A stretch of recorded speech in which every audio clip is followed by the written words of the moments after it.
The year 2010 seems to many of us like it was only a couple of years ago, and so it makes us a little sad to realise that things like Inception, Katy Perry's Teenage Dream album, and the first season of The Walking Dead are all over a decade old, and you're much older than a decade old. You know what will cheer us up though? Remembering all the brilliant video games from the year 2010, of course. By this point, you probably know the rules of our best of X year lists by heart, but just in case you haven't been paying attention, here they are. A game can call itself one of the best of 2010 if it was released in at least one territory in that year and garnered a minimum of 7 professional reviews. We take our review scores from both Game Rankings and Metacritic, and where the two sites differ in opinion, we go with whichever is the highest. Finally, we don't include ports or re-releases, as you'll find the original games in the list pertaining to the year they first came out. I'm Peter from TripleJump, and here are the 10 best games of 2010.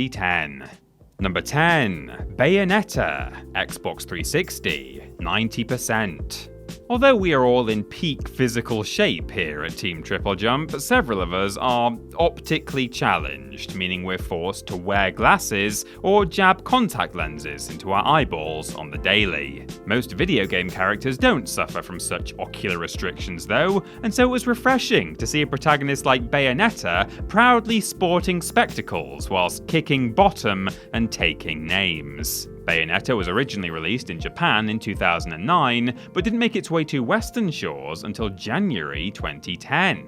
The story follows the titular Bayonetta, a shape-shifting witch, as she's awoken some 500 years after being entombed for her own protection, which sparks a chain of cataclysmic events. Overall, Bayonetta received a fantastic response from critics upon its release. The game's art style and slick presentation garnered buckets of praise, as did the action-packed gameplay, stylish combat, and the game's intelligent, bespectacled, and highly likeable main character. There was some criticism leveled at the plot, which some reviewers found confusing, as well as the game's frustrating QTEs, but most agreed that those were minor problems in the grand scheme of things, and that Bayonetta was a solid title that easily rivaled the likes of Devil May Cry. Number 9. MLB 10, The Show, PS3, 91%. Oh yeah, as Ben would say, here we go, as Ben would say, sports time, as Ben would say. We've covered sports games on these best of lists before. Huge shout out to the early 2000s for making us talk about American football over and over and over and over again, but we've never covered a baseball game on a best of list, so I'm gonna give this everything I've got, that's what Ben would say.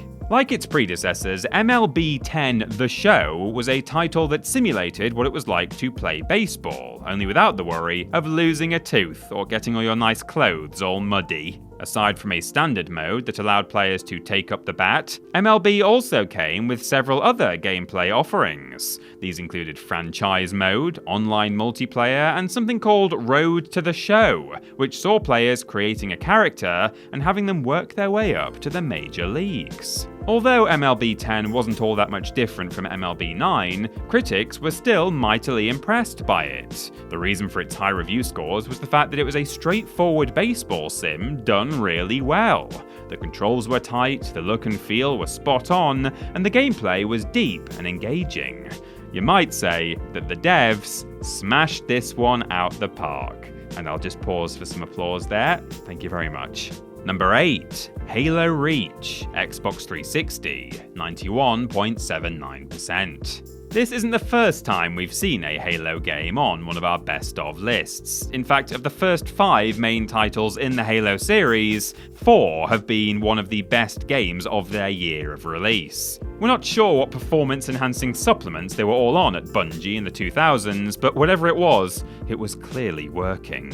Although it was the 5th installment in the franchise, Halo Reach actually served as a prequel to Halo Combat Evolved. Set in the year 2552, players take control of Super Soldier Noble 6, as he and his squad attempt to protect the human world, Reach, from Covenant attack. Upon its release in September 2010, Halo Reach garnered critical acclaim, with many calling it the best Halo title to date. The game earned widespread praise for retaining much of what the players loved about the series' previous entries, challenges, whilst refining the formula and introducing exciting new mechanics. There was also much praise for the story, which critics found to be less convoluted than in previous Halo games, as well as the design of the game's environments, which were some of the series' most interesting. Reach may not have won the franchise many new fans, but if you are already into Halo, it was a delight.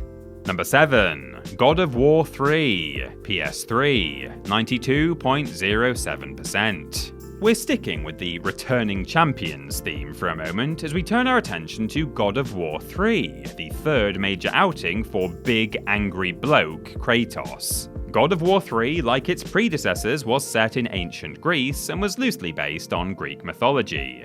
Kratos, the eponymous god of war, is mad about being betrayed by his father, Zeus, and sets about trying to find Pandora so he can open Pandora's box, defeat Zeus, and exact his revenge by ending the reign of the Olympian gods. In terms of its gameplay, God of War 3 was much like Gods of War 1 and 2, and focused heavily on hack-and-slash combo-based combat using Kratos' Blades of Exile. Additionally, players could use magical attacks if they preferred a more fantastical approach to their fights, and when they weren't beating their adversaries to a pulp, they'd need to use their noggins to overcome the game's numerous puzzles and platforming challenges. Critics were wowed by God of War 3's scale and the amount of variety in the gameplay, and praised the game for blending together all of the best bits of the two previous God of War titles into one exquisite new package.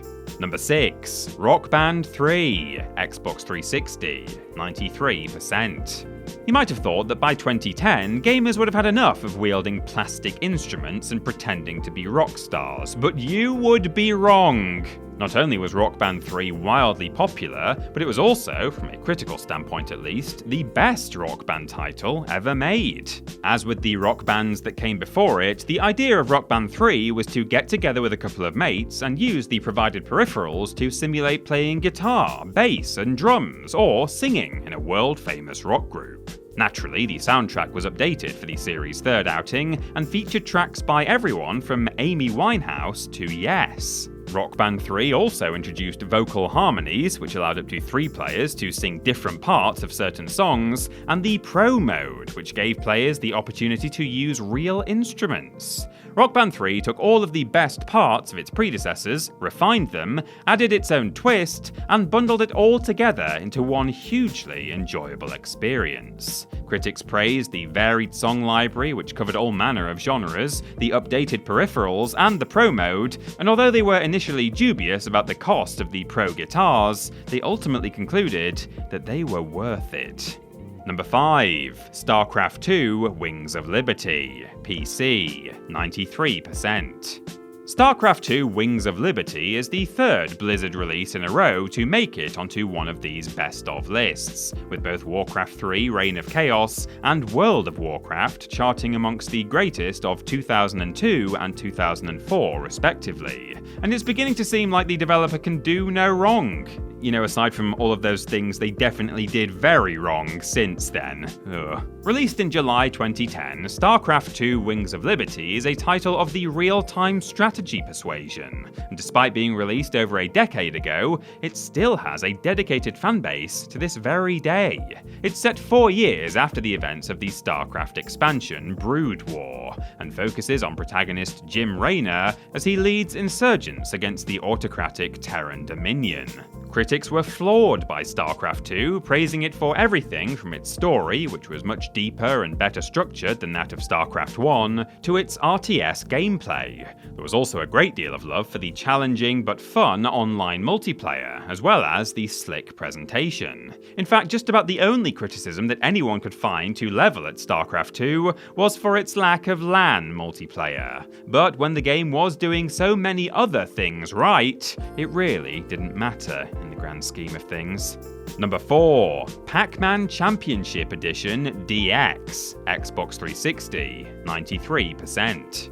It's been over 40 years since the first Pac-Man cabinet graced arcades, but the yellow dot-gobbling protagonist is still one of the most recognizable faces in gaming. He's had his ups and downs over the years, but he can largely be counted upon to deliver that nostalgic hit that we all crave so badly. According to the good folks over at Metacritic, Pac-Man Championship Edition DX for the Xbox 360 is the absolute best Pac-Man game of all time, and is one of only 2 Pac-Man titles to have been awarded the much-coveted Metacritic Must Play badge. Gameplay-wise, it's Pac-Man. Players control the eponymous circle and guide him around mazes with the aim of munching all the dots, all whilst avoiding ghostly adversaries Inky, Pinky, Blinky and Clyde. But there's clearly more to it than that, as the game didn't garner a single review score below 80%, with critics praising Pac-Man Championship Edition DX for its simple yet addictive gameplay,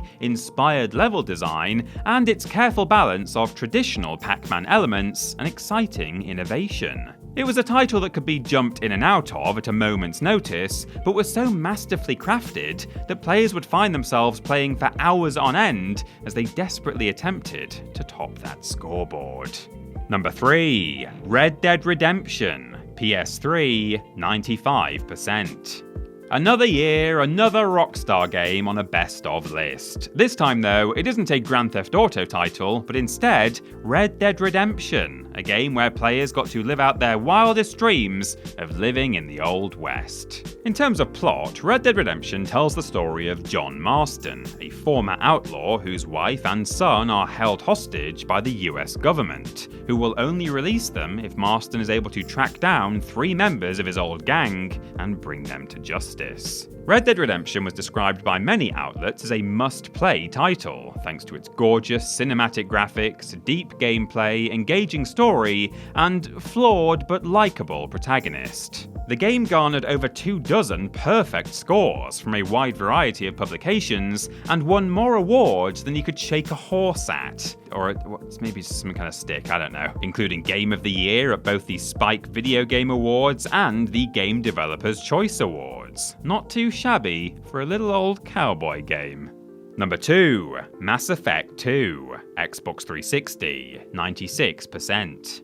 When Mass Effect was released in 2007, the critical response was overwhelmingly positive. Both players and reviewers were astounded by the game's depth, story, and the weight given to player choices. With that said though, it wasn't without its flaws. Fortunately, in a rare case of a developer learning from their mistakes, BioWare took on the community's feedback and actually improved things in the sequel while still retaining everything that the first game did well. The story of Mass Effect 2 follows on from Mass Effect, and players once again join Commander Shepard as they attempt to assemble a crew to put a stop to the Collectors by means of a suicide mission.